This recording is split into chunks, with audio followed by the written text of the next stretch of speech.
காலை மாலையில் பெருமானார் ஸல்லல்லாஹு அலைஹி சொன்னாங்க, நீங்கள் காலையில் எழுந்திருக்கிறீங்க, உங்கள் தாய் தந்தையர் ஹயாத்தாக இருக்கிறாங்க. காலையில் எழுந்திருக்கும் போது உங்கள் பெற்றோர் உங்கள் மேலே கோபம் இல்லாமல் இருக்கிறாங்க, உங்கள் மேலே திருப்தியாக இருக்கிறாங்கன்னா தினசரி உங்களுக்கு சொர்க்கத்தினுடைய 2 வாசல்கள் திறந்து வைக்கப்படுது. மாலையில் அத்தா அம்மா சந்தோஷமாக இருக்கிறாங்க, அந்த நிலையில் நீங்கள் மாலை பொழுதை அடைந்தால் சொர்க்கத்தின் 2 வாசல் உங்களுக்கு திறக்கப்படுதுன்னு சொன்னாங்க. பிறகு சொன்னாங்க, காலையில் எழுந்திருக்கிறீங்க, அன்னைக்கு நைட்டு ஏதோ நடந்திருக்குது, உங்கள் அத்தா அம்மா உங்கள் மேலே கோபத்தில் இருக்கிறாங்க, கோபத்தில் இந்த நிலையில் காலையில் எழுந்திருக்கிறீங்க, நீங்கள் இன்னும் மன்னிப்பு கேட்கல. சொன்னாங்க, உங்களுக்கு நரகத்தினுடைய 2 வாசல் திறந்து வைக்கப்படுது. மாலை நேரத்தை அடைகிறீங்க, அத்தா அம்மாட்ட சண்டை போட்டிருக்கீங்க, உங்கள் மேலே வருத்தத்தில் இருக்கிறாங்க, நரகத்தினுடைய 2 வாசல் திறந்து வைக்கப்படுது. நான் இது என்ன சாதாரண விஷயமா இது? அப்போ சஹாபாக்கள் கேட்டாங்க, யாரும் சொல்லலா, அந்த கோபத்தில் இருக்கிறதுக்கு காரணம் தப்பு பெற்றோர்கள் மீது இருந்தாலுமான்னு கேட்குறான். ஏன்னா சஹாபாக்கள் எதையும் விட மாட்டாங்க. தப்பு அவங்க மேலே இருந்தாலுமா? பெருமானார் சொன்னாங்க, வஇன்தலமாஹு, அவர்கள் அவனுக்கு அநியாயமே செய்திருந்தாலும் சரி, இதுக்கு மேலே பேச ஒன்றுமே கிடையாது. ஆமாம், அவங்க மேலே தான் தப்பு, ஆனாலும் இந்த பிள்ளை அவங்கள முறைக்கக்கூடாது, அவங்கள திட்டக்கூடாது, அவங்கள தர்க்கம் பண்ணக்கூடாது. தாய் தந்தைன்னு வந்துட்டா அவ்வளோதாங்க, மார்க்கம் தாங்க முக்கியம். அங்கே நம்ம இல்லை எங்கள் அத்தா அப்படி பண்ணாரு, எங்கள் அம்மா அப்படி பண்ணுச்சு, வலியே கிடையாது. அல்லாஹ்வுடைய பொருத்தம் அவங்க பொருத்தத்தில் இருக்குது, அல்லாஹ்வுடைய கோபம் அவங்க கோபத்தில் இருக்குது.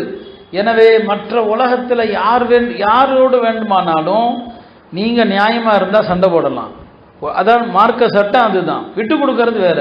ஆனால் தாய் தந்தை விஷயத்தில் மட்டும் என்ன தெரியுமா, நீ உங்கள் பக்கம் நியாயம் இருக்குது, அவங்க பக்கம் தப்பு இருக்குது, அப்படி இருந்தாலும் தாய் தந்தையரை மட்டும் நீங்கள் கை நீட்டவே முடியாது, அவர்களை மட்டும் நீங்கள் எதிர்த்து பேசவே முடியாது, அவர்களை மட்டும் நீங்கள் குறையே சொல்ல முடியாது. தெளிவாக சொல்லிட்டாங்க, வஇன்தலமாஹு, அந்த 2 பேரும் உனக்கு அநியாயமே செய்திருந்தாலும் சரி.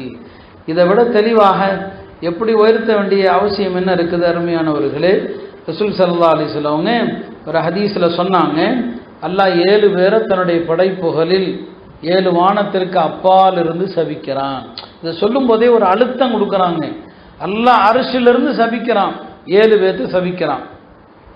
அந்த 7 பேர் யாருன்னு இப்போ நான் சொல்லலை. அதில் ஒரு ஆள் யாருன்னு சொன்னால், தன்னுடைய தாய் தந்தையரை நோகடித்தவன், அவர்களுடைய மனம் புண்படியாக நடந்தவன், இவனை அல்லாஹ் அர்ஷிலிருந்து கொண்டு சபிக்கிறான்னு சொன்னாங்க. பாருங்க, அல்லாஹ்வுடைய சாபங்கிறது சும்மாவா?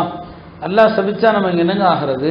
அல்லாஹ்வுடைய அருள் பார்வை, அல்லாஹ்வுடைய கருணை இருக்க போய்த்தானே நம்ம எல்லாம் ஓடுறோம், நம்ம எல்லாம் நடக்கிறோம். நம்முடைய ஒவ்வொரு நொடியும் அல்லாஹ்வுடைய ரஹமத்துடைய தேவை இருக்குது. அல்லாஹ்வுடைய அருள் ஒரு நிமிஷம் நின்னா என்ன ஆகும்னு தெரியாது. அந்த ரப்பு சபிச்சா நம்ம பொழப்பு என்ன ஆகிறது? 7 வானங்களுக்கு அப்பால் இருந்து அல்லாஹ் சபிக்கிறான். யார் பெற்றோரை துன்புறுத்தினார்களோ அவர்களை. இந்த ஹதீஸுகளை மனசில் வச்சு நடந்துக்குங்க.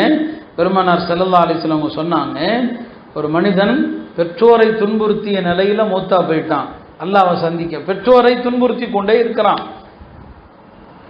அல்லாஹ் அவனை பார்த்து சொல்வானா, அல்லாஹ் சொல்றானா, மலக்குகளை வச்சு அல்லாஹ் சொல்ல வைப்பான், நீ என்ன அமல் செஞ்சாலும் சரி, தொழு நோன்பு வை, என்ன வேணாலும் பண்ணு, பெற்றோரை துன்புறுத்திய நிலையில் நீ எந்த அமல் செஞ்சாலும் உன்னை மன்னிக்க மாட்டேன்னு சொல்லிடுவான்.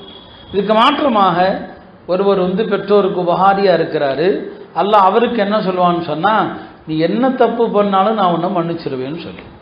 அப்போ 2 பக்கம் பாருங்க. பெற்றோருடைய இதுக்கு அர்த்தம் அவன் என்ன தப்பு பண்ணாலும்னா எந்த தப்புனாலும் பண்ணுவாங்கிற அர்த்தம் இல்லை.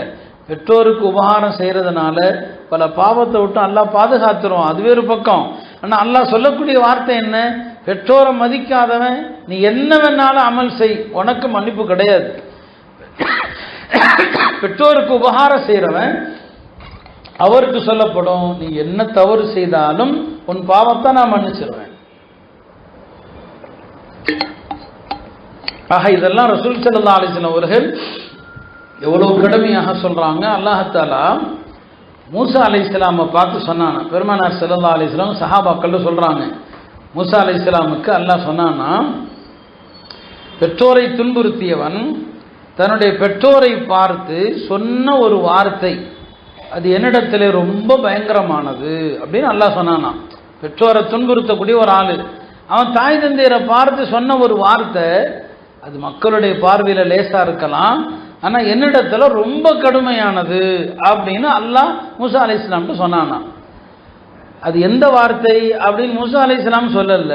பெருமானார் இடத்துல சஹாபாக்கள் கேட்குறாங்க, யார சொல்லலாம், அப்படி என்ன சொல்லிட்டான் அவன் சொன்ன வார்த்தை தான் என்ன? தாய் தந்தையரை பார்த்து அவன் சொல்லிட்டான் ஒரு வார்த்தை.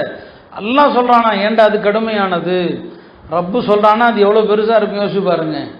பெருமானார் சொன்னாங்க, அது வேற ஒன்றும் அல்ல, அத்தா அம்மா அழைத்த போது வர முடியாது அப்படின்னு சொல்லிட்டான் ஒருத்தன். தாய் தந்தையரை அழைத்த போது வர முடியாது அப்படின்னு சொல்லக்கூடிய இந்த வார்த்தையை தான் அல்லாஹ் சொன்னானா அது என்கிட்ட ரொம்ப கடுமையானது. இல்லைங்களா? ஹதீஸில் வருது, அது லா லப்பைக். லா லப்பைக்குன்னா போங்க எனக்கு வேலை இருக்கு நான் வர முடியாது. அப்போ பெற்றோர் அழைக்க வர முடியாதுன்னு ஒருத்தன் சொல்லிட்டான், ரப்பிடத்தில் அந்த வார்த்தை ரொம்ப கடுமையானது. இப்போ தாய் தந்தையர் கூப்பிட்றாங்கன்னு சொன்னால் அவங்கள்ட்ட பணிவாக, நான் என் வேலையை பார்க்க கொஞ்சம் அனுமதி கொடுங்க, வேலையை முடிச்சுட்டு நான் உங்களுக்கு வர்றேன் என்று அவங்கள்ட்ட கெஞ்சணுமே தவிர இப்போல்லாம் வர முடியாது அப்படி சொல்கிறோமா இல்லையா? சொல்லி இருக்கிறோமா இல்லையா? எத்தனை தடவை சொல்லி இருப்போம். யோசிச்சு பாருங்க தாய்மார்களே, இந்த பாடங்கள் எல்லாம் பிள்ளைகளுக்கு உங்கள் மூலமாக தான் போக முடியும். நீங்கள் தான் சொல்ல முடியும். நீங்கள் சொன்னாலும் உங்கள் பிள்ளை கேட்கணும், உங்களுடைய கணவர் சொன்னாலும் உங்கள் பிள்ளை கேட்கணும். அப்போ இந்த பாடம் உங்கள் வழியாகத்தான் அவர்களுக்கு சொல்லப்படணும்.